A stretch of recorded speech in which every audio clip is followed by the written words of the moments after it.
Insta Live, my assistant or my partner Jocelyn was over there, so I was looking back and forth. So now I have Facebook and Insta. Anyway, hi Lynn. Keeps pausing due to poor connection. Okay, so hi everybody, how are you? Welcome to my live broadcast today. I'm taking a break from the home buyer boot camp thing.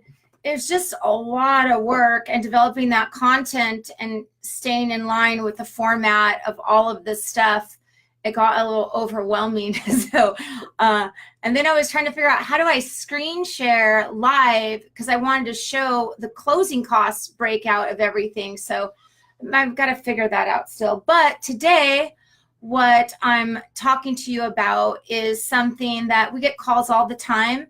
And I just sent something out to my database about this topic because I think it's important. And so today's topic is about second mortgages. So a second mortgage. Hey, I need a little cash out. What's the best way to do that? And oftentimes it's through a second mortgage.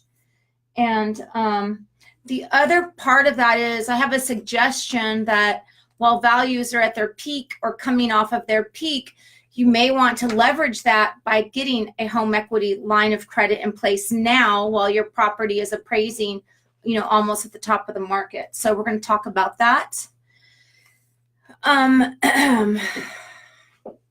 all right, let's get started. My name is Teresa Timms. I'm president of TDR Mortgage and Real Estate Group in Upland, California. I specialize in mortgages, primarily for the Southern California market, although I'm licensed all over California and do things here and then, then and again for my Northern California and Central California friends. So my approach to things is I really want to just give people the real deal and the best advice, whether it's I'm doing it and I like when I do it, but it's not always in the best interest of my customer. So traditional mortgage lenders, a direct lender, mortgage broker, that type of a lender, we don't do seconds. And even if we did, they'd be terrible terms. We just can't do loan amounts that low typically. So when you're looking to do a second mortgage, you would usually do that through an institution like a bank or a credit union. So let's get started. So I need some cash. What's the best way to get a second mortgage or a HELOC? What is a HELOC? Well, a HELOC is simply a second mortgage, but it's adjustable.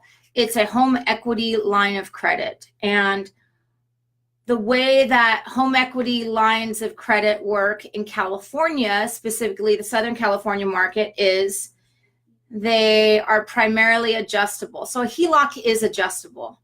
A fixed rate second mortgage is available with some lenders. I just, there's not very many that do it. So I'll talk a little bit about that later. Okay, so how do they work? So the way that they work is with a home equity line of credit through an institution, you can access up to 80% of the value of your property. If your property is worth $100,000 and you owe $50,000, the max loan to value is 80. So you would have access to $30,000. You owe 50, your LTV is 80, so you have that $30,000 spread in between. That's how they work. Depending on how much money you get. If you get a $20,000 line of credit, that's not going to be spread out over 30 years. If you get a $100,000 or $80,000 line of credit, it's possible that it could be 30 years, or it could be 20 years, or it could be 15 years, or it could be 10 years. So they come in different forms in terms of the term.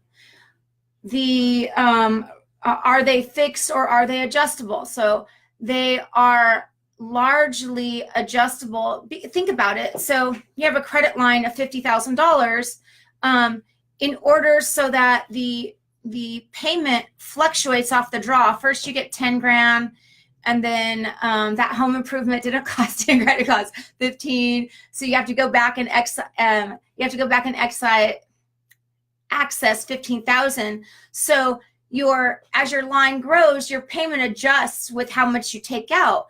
That's why they are adjustable because of that. Now, I did find, because I shopped myself for one recently, and I did like Union Bank. They had this one where it was adjustable, but then they had a fixed rate option, which was super, super cool. I'm more of a conservative gal, believe it or not. And I liked the fixed rate option, but they don't always have that. But call and find out. If you really just know you're going to get 50 G's out, and you're just going to take that one-time draw, then perhaps you can look into the fixed rate. The interest rate. So what I'm seeing these at is in the 5s and 6s primarily. So I don't know, when I was shopping for mine like 6 months ago or whatever, maybe it was a year ago, I was getting like 5.5 to 6. So that's kind of what and the low 5s, I've heard some people, get the low 5s, but you're primarily going to be in the 5s, unless the lender, sometimes they have specials where like they start out at 3, or, it just kind of depends. Okay. The loan to value is very, very tricky. Remember, you can only access 80% of your loan to value. So that presents a problem for a lot of people, and we'll talk about that in a minute. I want to kind of stick to my thing. Okay, where do you get one? So you get them at banks and institutions, credit unions. And the reason you don't get them through like someone like me is that those loan amounts they're just too small. We're just not able to do them. They work pretty, you can get one as little as a couple weeks, and the fees are super, super low. You probably won't even pay for an appraisal. You might pay $500 to access, $50,000 or $80,000. So the way that the banks do them is very streamlined and economical, and I really do like that. One of the drawbacks is, though, that they're very conservative with the value. So that's the biggest problem that you're going to run into, is when you're trying to access this cash, that you're accessing, that you're solving your problem. So if they don't appraise your property right, then there goes all of your second mortgage money.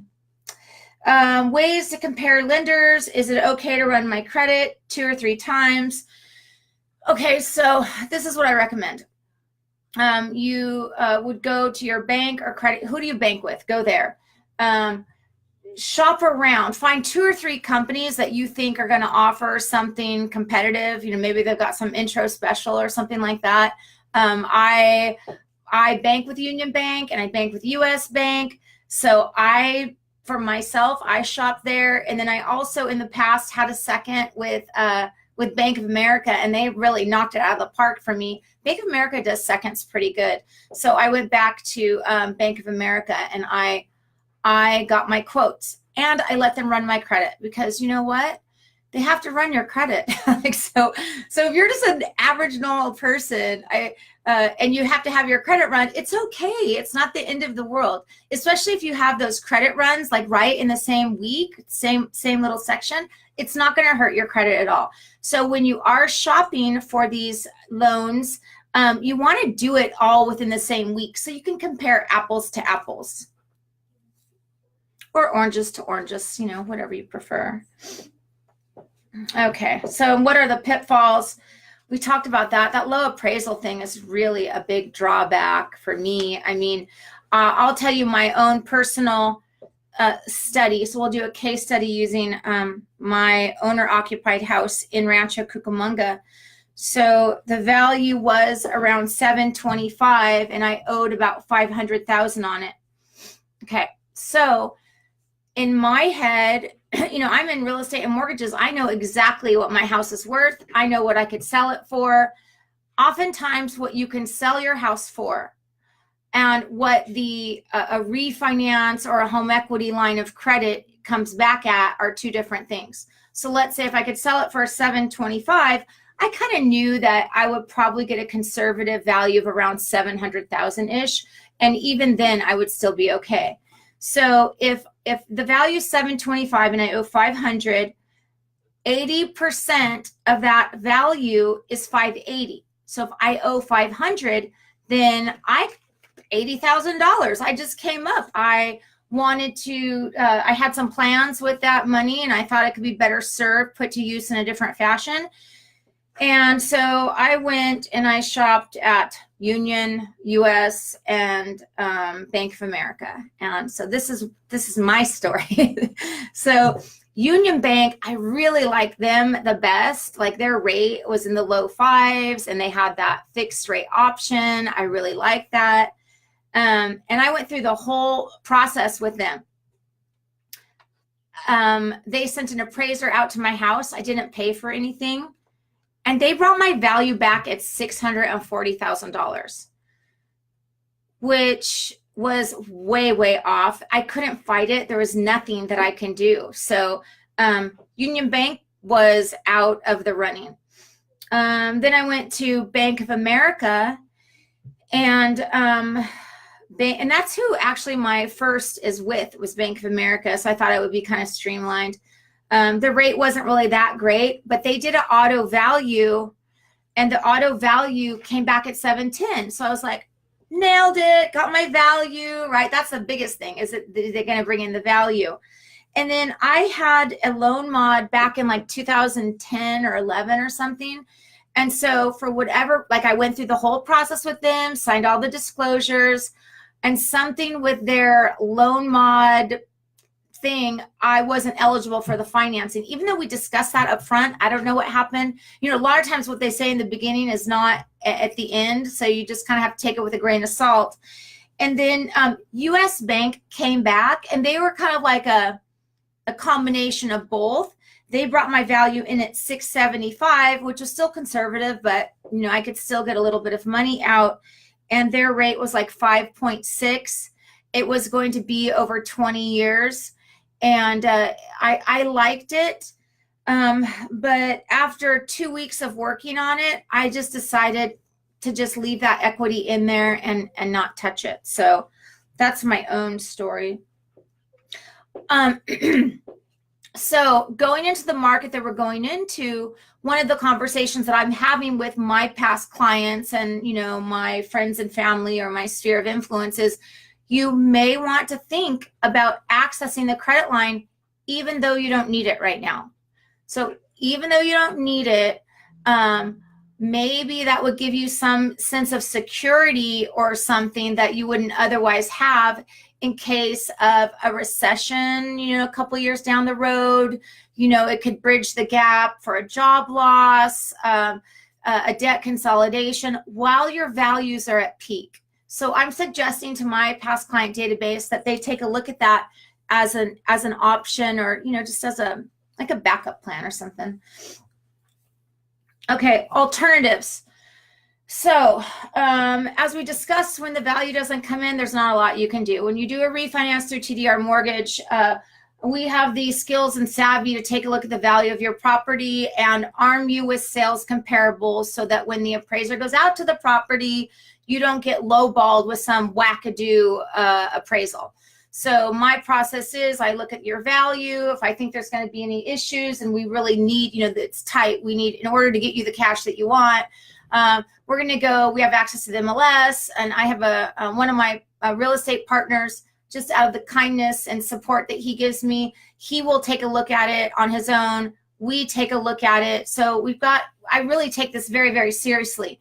So we give you 3 sales comparables that you can give to the appraiser before he comes out, so that he has an expectation of what you think the value is. There's nothing wrong in that. You know, you're not an appraiser, but at the same token, he doesn't have an idea of a value that he has to hit. So why not, you know, put something in his mind that, you have friends and family members in the business, and that, if you were to sell your house, you could sell it for $500,000. You're not telling him how to do his job, but you want to take some cash out. So you're looking for a range of, 480 to 500. Here are some sales comparables. They're going to help you see how I arrived at the value of my house that I'm paying you to appraise.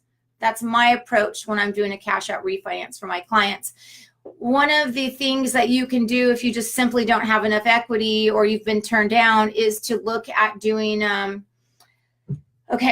on FHA, you can access 85% of the value. VA, you can access 100% of the value. On conventional loans, you can access up to 90% of the value. And I'm sure there's some niche lenders out there that will go to 95, but you're going to really pay it in the pricing. We just did one where we priced it out. It was a jumbo. So we had a conforming first of like whatever the loan amount was, like what is the conforming first, Jocelyn? For what? 454, 100. For what, FHA? No, conventional. I should know this, but so many numbers. 484, 350. 484, 350. So we did the first at 484, 350. We did an $80,000 second at 7%. Another lender can only give this guy $50,000. We can give him $90,000.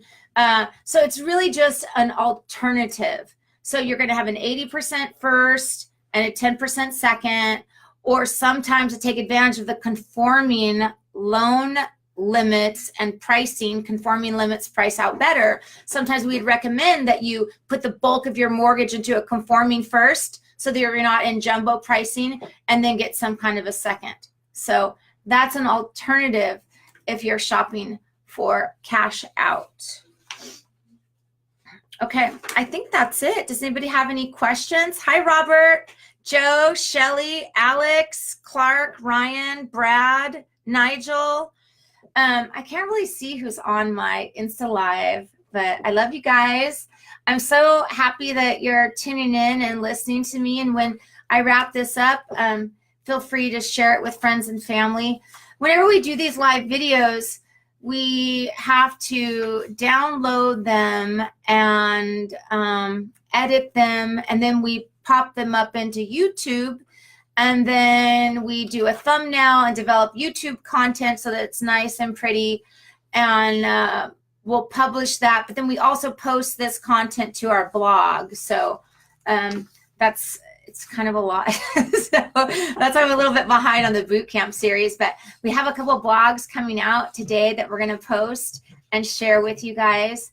So if you're looking to buy, sell, or refinance in Southern California, you should call or text me at 909-821-3093. I sure would love to be a part of your process in evaluating what's best for you. And that's it. Have a beautiful day, and I hope to see y'all soon. Okay, where's the button in live video?